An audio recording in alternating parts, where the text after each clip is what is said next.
Hello students. तो आज हम बात करने जा रहे हैं मॉक टेस्ट नंबर 4 की। तो इसके अंदर भी हम बात करेंगे आपके HPPSC PGT कमीशन जो भी आपका बीएड का सिलेबस है उससे रिलेटेड आपके जितने भी इंपॉर्टेंट क्वेश्चन है उसकी हम इसमें डिस्कशन कर रहे थे।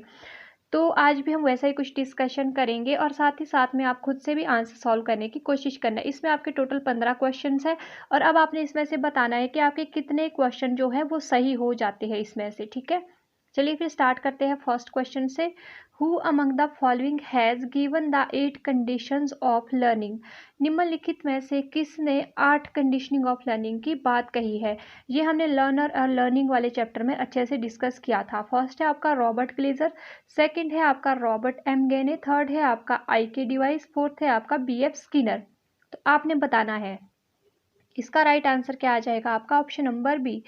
अगर हम गैने की बात करें तो इन्होंने ही आपके 8 कंडीशन ऑफ लर्निंग की बात की थी। इनकी हमने एक हायरार्की भी पढ़ी थी जिसको कि हमने दो तरह से डिवाइड किया था कि बिहेवियरिज्म एंड कॉग्निटिविज्म के ऊपर ये काम करता है। तो आपको ये अच्छे से पता होना चाहिए, ठीक है।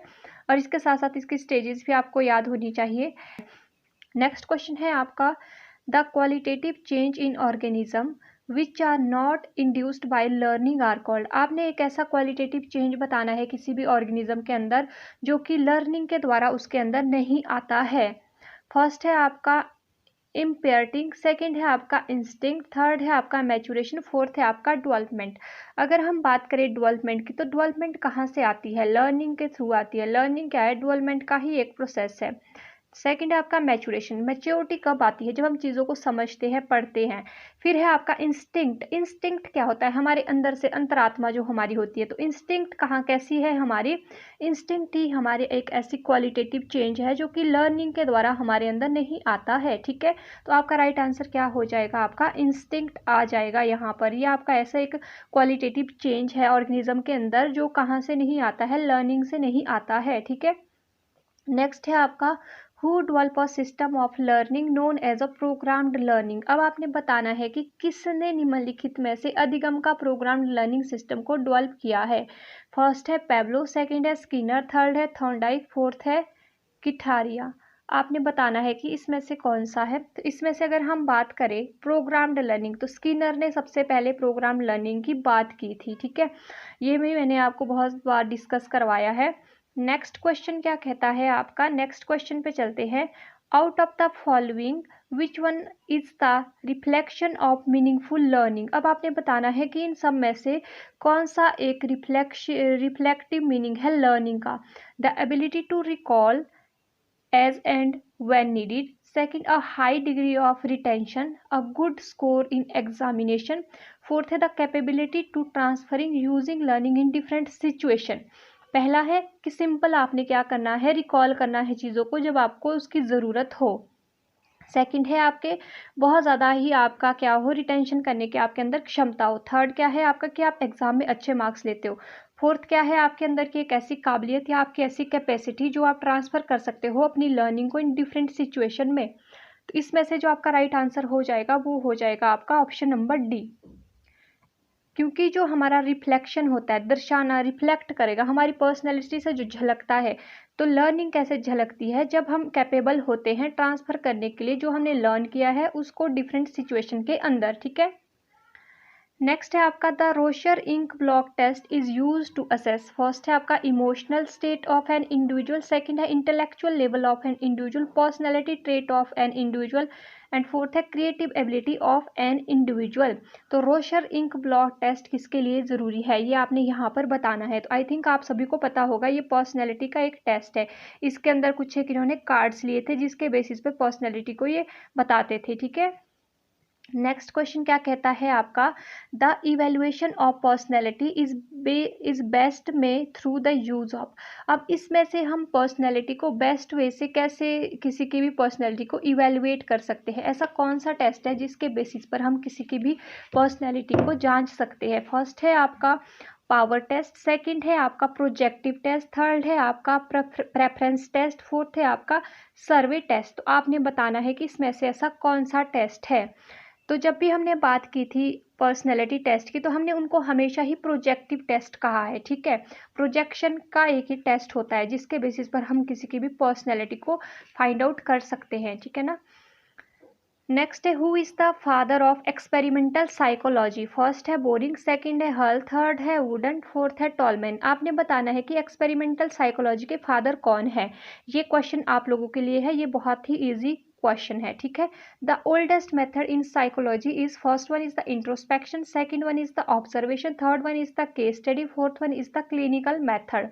तो हम जब भी साइकोलॉजी की बात करते हैं तो साइकोलॉजी का हम सबसे पुराना मेथड किसको मानते हैं, इंट्रोस्पेक्शन को, अंतर्दर्शी को मानते हैं, जिसके अंदर की हम क्या करते हैं, खुद के अंदर से चीज़ों को सीखते हैं, इंट्रोस्पेक्शन करते हैं, ठीक है। नेक्स्ट है आपका the first book on psychology title principle psychology was published in the year. यहाँ पर आपके दो क्वेश्चन कवर हो रहे हैं। फर्स्ट क्या हो रहा है कि the first book of the psychology कौन सी है, principle of psychology, and what कब ये पब्लिश हुई, ये आपने बताना है कि किस ईयर में ये पब्लिश हुई। तो 1879, 1895, 1819, 1905। तो आपने इसमें से बताना है। तो इसका राइट आंसर है 1895। तो ये कब आई आपकी, 1895 में इसको पब्लिश किया गया था, ठीक है। तो यहाँ पर आपके दो क्वेश्चन यहाँ पर डायरेक्ट बन जाते हैं।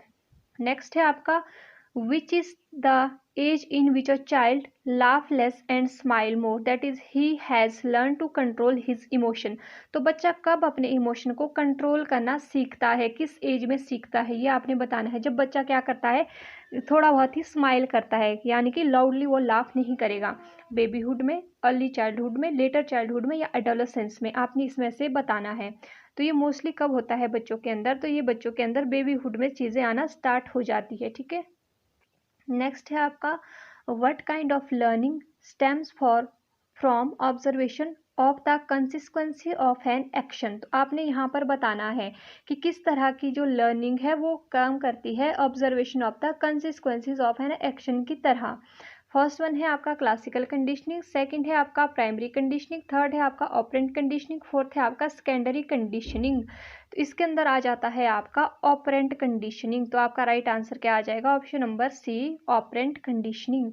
जब भी हम ऑपरेंट कंडीशनिंग की बात करते हैं तो ये एक तरह से ऑब्जर्वेशन की बात करते हैं। ऑब्जर्वेशन, यहाँ पर हम किसके ऑब्जर्वेशन करते थे, जब ये थ्योरी आई थी तो उन्होंने कैट को लिया था, उसके अच्छे और बुरे रिस्पॉन्स पर ही क्या कर रहा था, वो एक्शन कर रही थी। एक्शन मतलब, एक्शन का मतलब है यहाँ पर जब वो सही से कुछ चीज़ प्रेस कर रही थी तो वो फूट पा रही थी, और जब वो कुछ रॉन्ग रिएक्शन दे रही थी तो उस टाइम उसको करंट लग रहा था, ठीक है। तो उसी की ही ऑब्जर्वेशन यहाँ पर कर रहे थे। तो ये किसके अंदर आता है, ऑपरेंट कंडीशनिंग के अंदर आता है। नेक्स्ट क्वेश्चन है आपका कोलर डेवलपमेंट। अब कोलर डेवलपमेंट क्या है, SR bond theory, inside theory, field theory या कंडीशनिंग थ्योरी। तो जब भी हम कॉलर की बात करते हैं तो ये इनसाइड थ्योरी से रिलेटेड है। इन्होंने भी एक जो है चिंपैंजी को लिया था जिसका नाम सुल्तान था, उसको एक केज के अंदर डाल दिया था और साथ में कुछ बनानास को लटका दिया था, तो वह इनसाइड के थ्रू उन बनाना तक पहुंचा था। तो ये उसकी पूरी थ्योरी का एक कंक्लूजन था। नेक्स्ट है आपका MMPI इज एसोसिएटेड विथ। ये भी मैंने आपको बहुत बार पढ़ाया है कि MMPI किससे रिलेट करता है। ये एक तरह का टेस्ट होता है, ये किसके लिए बनाया जाता है, इंटेलिजेंस के लिए, क्रिएटिविटी के लिए, पर्सनैलिटी के लिए या मेंटल एज को फाइंड आउट करने के लिए। तो ये पर्सनैलिटी को फाइंड आउट करने का एक टेस्ट है, ठीक है। नेक्स्ट क्वेश्चन है a child in school is called a problem child when. अब कई बच्चों को कहते हैं ना क्लासरूम में कि एक तरह की समस्या पैदा करने वाला बच्चा है, तो उसको क्यों कहते हैं, he is able to solve the problem of other children, की ये और बच्चों की प्रॉब्लम को सॉल्व करने में एबल होता है। सेकंड है he suggest useful approaches to teacher when they are explaining and any problem.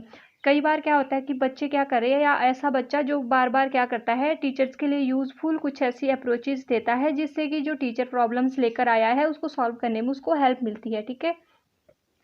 And third क्या कहता है, he behave in such a way that become problem for the teacher to understand him, कि ये इस तरह का व्यवहार करता है कि टीचर्स को प्रॉब्लम हो जाती है इसको अंडरस्टैंड करने में। एंड फोर्थ है he is very resourceful in suggesting good problem for the class to work out. तो ये क्या करता है कि एक रिसोर्सफुल बच्चा होता है जो बहुत सारी समस्याओं का सुझाव देता है क्लासरूम के अंदर। तो आपने बताना है कि इसमें से राइट आंसर कौन सा होगा। तो इसका राइट आंसर है ऑप्शन नंबर बी। तो ये एक ऐसा, जो बच्चे कैसे होते हैं कि इनके पास बहुत सारी अप्रोचेज होती है। जब ये क्या करता है, ये बहुत सारे सजेशन देता है, यूजफुल सजेशन देता है when they are explaining any problem. तो ये इसका राइट आंसर आ जाएगा, he suggest useful approaches to teacher when they are explaining any problem. कि जब टीचर बहुत सारी किसी चीज़ के बारे में बता रहा होता है तो उस टाइम पे बहुत सारे सजेशन दे देता है, ठीक है, तो ये इसके अंदर आ जाता है। लास्ट क्वेश्चन है आपका, defence mechanism is use to protect. The defence mechanism हम कहाँ पर यूज करते हैं? सबसे पहले है ईगो कॉन्शियसली, सेकंड है आपका इद कॉन्शियसली, थर्ड है आपका super ego unconsciously and ego unconsciously. आपने बताना है डिफेंस मैकेनिज्म को हम कहाँ पर यूज करते हैं। तो डिफेंस मैकेनिज्म हम यूज़ करते हैं सुपर ईगो अनकॉन्शियसली के पास, ठीक है। तो यही थे आपके कुछ एक इम्पॉर्टेंट क्वेश्चन, जो जिसमें से कि आपको बहुत सारे ऐसे क्वेश्चन हैं जो कि एग्जाम में देखने को यहाँ से डायरेक्ट मिल जाएंगे। तो अब आपने एंड में भी बताना है कि आपने कितने क्वेश्चन खुद से सॉल्व किए हैं और आपके कितनी अच्छे से प्रेपरेशन हो चुकी है। तो मिलते हैं जल्द ही नेक्स्ट वीडियो में नेक्स्ट टॉपिक के साथ। तब तक के लिए bye bye and thank you for watching.